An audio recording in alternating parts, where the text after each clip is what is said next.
Good evening, everyone. My name is Katie Lowe, and I am the statewide coordinator for UC ANR's Fire Network.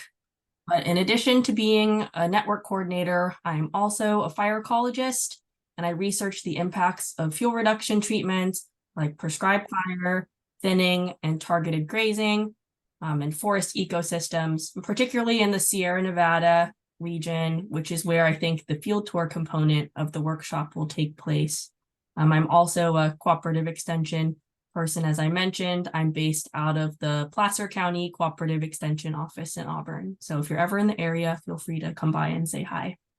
And before I get started, I want to thank Kim Ingram, Susie Coker, and the rest of the forest stewardship team for having me here tonight to chat with you all about fuel breaks. So in the next 25 minutes or so, I'm just going to go over some of the fundamental concepts behind fuel breaks, the role of fuel breaks in forest management, and then lastly, I wanted to share with you all some of the key findings from a recent study my colleagues and I did looking at the impacts of both time and wildfire on forest structure within fuel breaks. And I know Kim just said this, but if you have questions during the presentation, prefer if you wait to the end, but if you're dying to ask, I give Kim permission to interrupt me, so thanks. All right, so first let's go over some of the fundamental concepts behind fuel breaks. So first of all, why do we even need fuel breaks or fuel treatments in general? And it's because today our forests have been influenced by a history of fire suppression, fire exclusion, and early timber harvesting. And because of these things, forests are more susceptible to larger, high-severity wildfires, which can have lasting impacts on forest structure and ecosystem health. However, we have fuel reduction treatments like mechanical thinning and prescribed fire that can reduce the risk of wildfire and the negative structural impacts it has to forests. And these treatments do have many benefits, including reducing wildfire impacts on forests, aiding fire suppression efforts, and also restoring forest ecosystems by modifying forest structure. So what's a fuel break? A fuel break or a shaded fuel break is an area treated to reduce the spread of wildfire. And shaded fuel breaks, they're typically 1/4 to a 1/2 mile wide, and the area is treated with a combination of thinning out live and dead trees or vegetation, and then also treating the surface fuels to remove or reduce the densities of brush or other live plants and other woody fuels. And these fuel breaks, they're often placed in areas like along roads or ridge tops, and their main purpose is really to moderate the behavior in wildfire. So the key phrase is moderate the behavior, not stop an approaching wildfire. And I just want to point out that there is a little difference between a fuel break and a fire break, which maybe some of you have heard of. And a fire break is an area where all of the vegetation is removed down to bare mineral soil, and those are typically refreshed annually before each fire season. And I want to give a quick shout out to my colleague, Tori Norvell, who's a fire advisor. She provided me with these really awesome renderings of what a shaded fuel break could look like in a redwood forest. So as I mentioned, the primary objective of fuel breaks is to change the behavior of an approaching wildfire to really assist suppression efforts. And so, as I mentioned, fuel breaks, they're placed near roads and ridge tops or other natural barriers because they're easily accessible by first responders, and they can provide firefighters with a safe place to take a stand against fires. And even in those more remote locations, like along those more remote ridge lines, fuel breaks are also held often by using aerial retardant drops, and that buys suppression crews more time to reach those remote areas to fight the fire on the ground. And by reducing the surface fuel loads and reducing those tree densities, and in particular, really focusing on removing those smaller diameter trees that could act as ladder fuels, and also increasing the distance between the surface fuels and the live tree crowns, these fuel breaks should result in lower fire intensities, which is the heat released from fire, and also less individual tree torching and lower probabilities of crown fire. However, I want to just insert a little caveat that even under extreme fire weather conditions or fire conditions in general, Even your properly designed fuel breaks may not be able to reduce fire behavior as expected if the approaching fire is exhibiting, again, extreme behavior, or if there's long distance ember transport and the firebrands are breaking or flying over the fuel break. So I just want to point your attention to these two pictures on the screen. These were sent to me from my colleagues on the Plumas National Forest. These are some firefighters using a shaded fuel break in Antelope Lake, which is what we'll talk about later, to actually do a burnout operation during the Boulder Complex fire. Notice that they're starting from the road and burning back down into the drainage. All right, so generally the rate of spread can increase as your slope increases. And because of this, fuel break width should also increase with your slope. And generally it's recommended that you increase your fuel break to accommodate with changes in slope. And if you do that, the majority of extending your fuel break should be at the bottom portion of the fuel break. And also you should be mindful of topographic features like dense vegetated drainages, saddle points along ridge lines, canyons, or even narrow valleys. And these are all things that you should be aware of because they can influence fire spread. And then lastly, when it comes to stand density within your treatment units, generally the distance between the crowns of trees is more important than targeting specific tree densities. Typically, you should aim for having at least 10 feet of spacing between the edges of your trees in your units. And then, of course, if you are in steeper slopes, you should increase the spacing between your trees. But if you wanted to keep smaller, more isolated clumps of trees for visual diversity within your fuel break, be mindful to increase the crown spacing between those groups and the nearby individual trees. And again, on the screen here, this is just another rendering of what a shaded fuel break could look like in a redwood forest, given it's on steeper slopes. All right, so now that we went over the fundamental concepts behind fuel breaks, let's talk more about how shaded fuel breaks are used in forest management. So although, again, the objectives of fuel breaks are to facilitate a more effective fire containment, fuel breaks can also promote wildfire resilience by reducing stand densities, retaining larger diameter, more fire-resistant trees, greater crown base heights, and also decreasing the surface and the ladder fuels. And all of these stand level changes will allow for greater overstory survival in treated areas following wildfire. And those who may be unfamiliar, surface fuels are those materials lying on or immediately above the ground, like your sticks, your down logs, or your smaller shrubs. And then your ladder fuels are those live and dead plant materials that are slightly larger, and they can bring fire from the forest floor up to the forest canopy, hence the term ladder. And so before I continue, I want to take a second and explain my definition of resilience in the context of this presentation, because there's so many different definitions there. Here I define resilience as the ability for these forests to accommodate the effects of wildfire and return to a prior structure post-fire. Conifer-dominated forest field treatments, they can have an effective lifespan of about 10 to 20 years. And during this time, the hazardous fire potential can be reduced both within the treatment units and also in their surrounding areas. But ultimately, treatment efficacy depends on both the scale at which the treatments are applied on the landscape and the ability for these units to be maintained over time. So when fuel breaks or fuel treatments in general, you can't just treat the landscape once and walk away. You're in it for the long haul, is what I'm trying to say. So currently, the ability to maintain these fuel treatments are really limited by things like funding and workforce capacity. And this is all exacerbated by the need for forest managers and fire managers to increase both the pace and scale of fuel treatments on the landscape. And so ideally, our initial treatments would create forest conditions more conducive to letting unplanned wildfires act as a maintenance treatment, where post-fire conditions would continue to meet those subsequent objectives and provide additional resource benefits, like forest health, for example.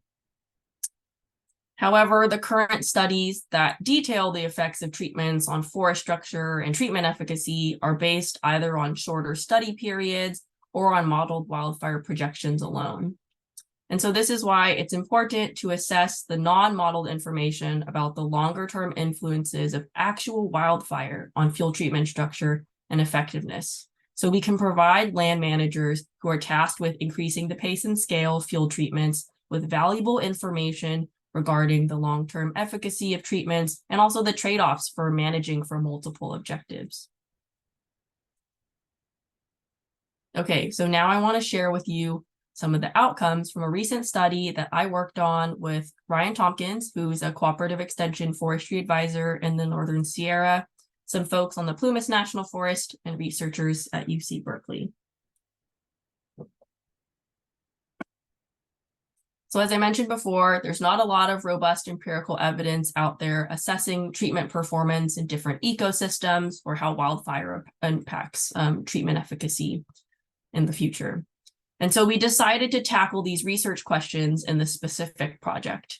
And more specifically, we wanted to understand how exposure to wildfire influenced forest structure and treatment effectiveness among shaded fuel break units that were treated nearly 20 years ago. And so to do this, we use long-term forest monitoring plots within a network of shaded fuel breaks. And these plots also happen to capture a range of wildfire exposure. So we had plots that hadn't burned, they burned once, or they burned twice in wildfire following the initial plot establishment and treatment application. It was a cool chance for a natural experiment, if you will. And the primary goals of the study were to, one, evaluate how shaded fuel break impacts stand structure and surface fuel loads, both post-treatment and post-wildfire. And then two, determine if fire exposure can in fact extend the effective lifespan of a shaded fuel break. Now, when we evaluate treatment performance, I want to remind folks that context really matters. And what I mean by context is that the ecosystem type, the fire conditions, and even the treatment history all has a role in how treatments perform under wildfires. And so to give more context for this project, our study included treatments in dry, pine-dominated forests on the northeastern side of the Plumas National Forest. And the shaded fuel breaks in our study were near Antelope Lake and in Red Clover Valley. And these fuel breaks were actually established by the Herger-Feinstein Quincy Library Group in the early 2000s. And for those who may be unfamiliar with the Quincy Library Group, it was one of the first larger collaborative multi-agency projects that really aim to tackle landscape scale forest and wildfire resilience in the Sierra Nevada. And so the fuel break units in our project were treated with a combined application of mechanical and hand thinning, and the surface fuels were then treated with prescribed fire. And generally our thinning treatments, they aim to reduce the canopy cover to about 40%, and they really focused on removing, again, the smaller diameter trees that could act as ladder fuels. And then again, we selected treatments based on exposure to wildfire post-treatment. And so some of our antelope border units, as you can see on the map here, were burned in the 2006 Boulder Complex fire, or some of the antelope border units were burned by the 2007 Antelope Complex, and then again in the 2019 Walker fire. And so our red clover units and one antelope border unit did not get exposed to wildfire following the initial treatment application.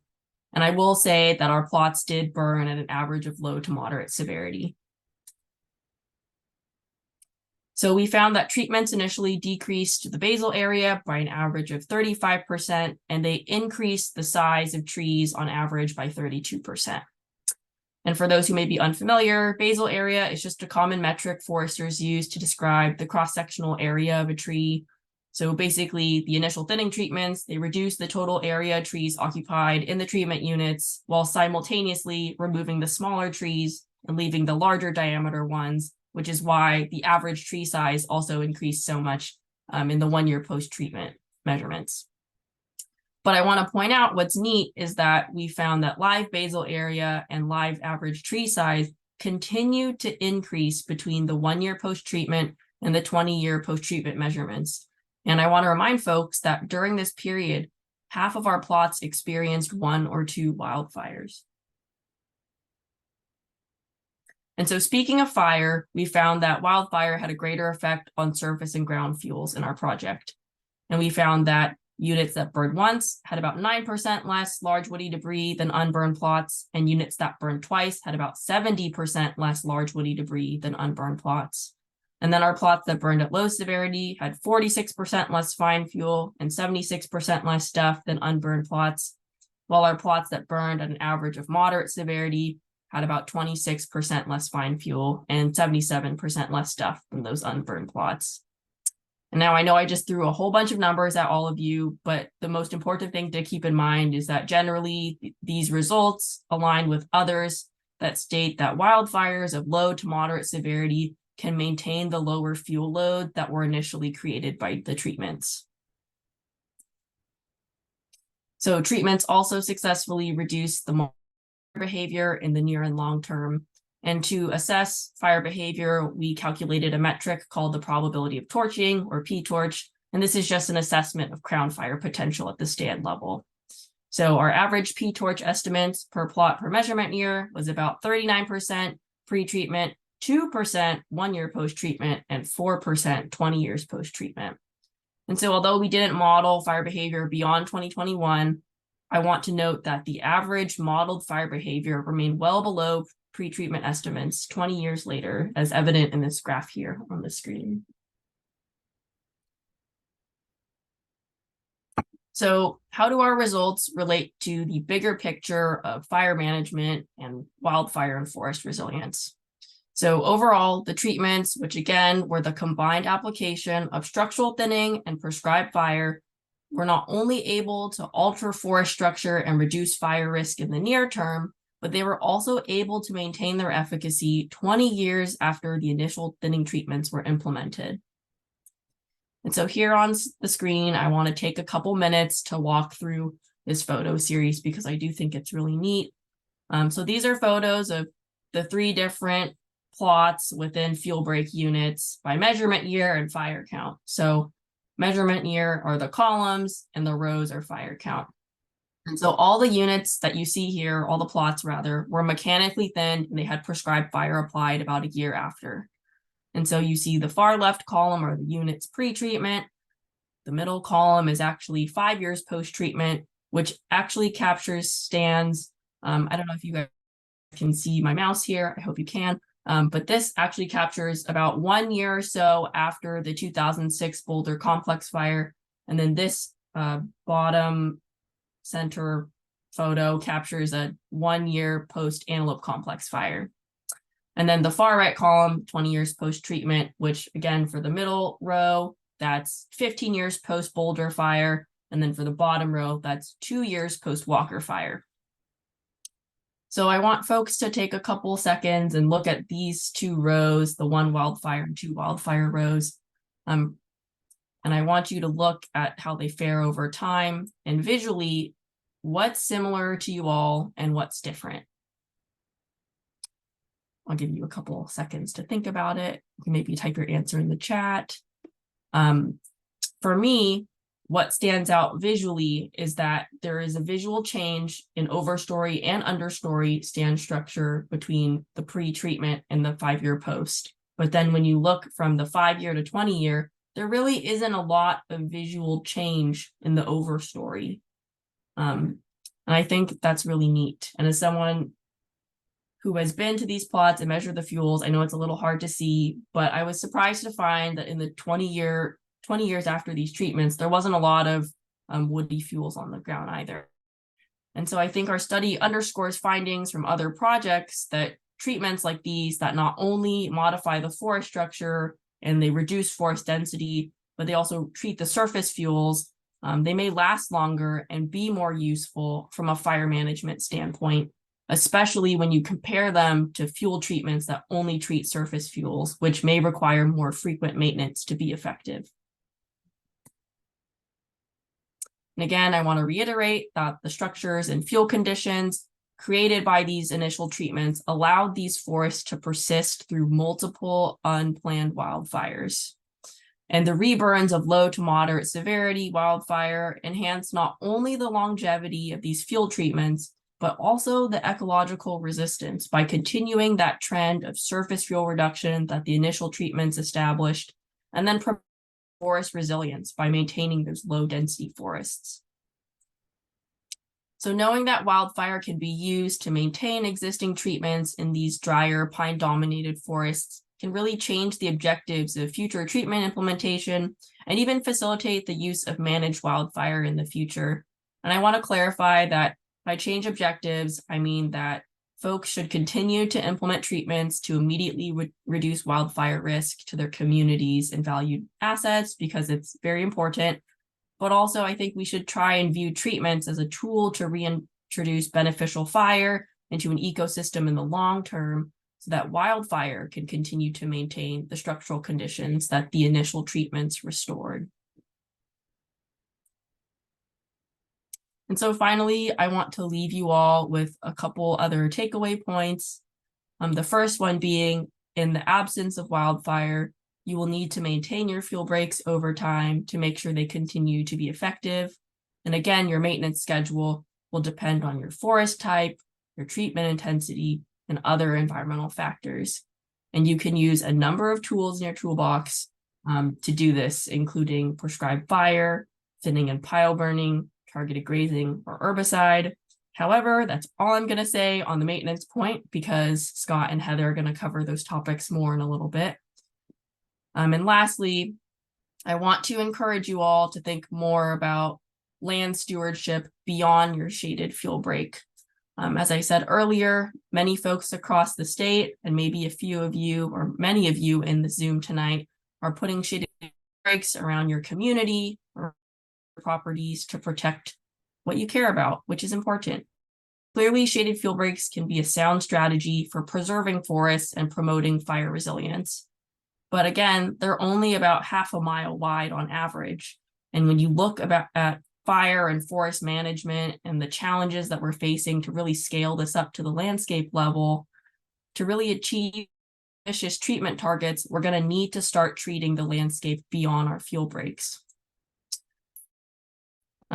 So let's start thinking about well-maintained shaded fuel breaks serving as anchor points, not just to facilitate effective suppression operations during a fire, but also to start safely treating the other parts of your property so you can reduce your fire risk, but also restore the health of your forest.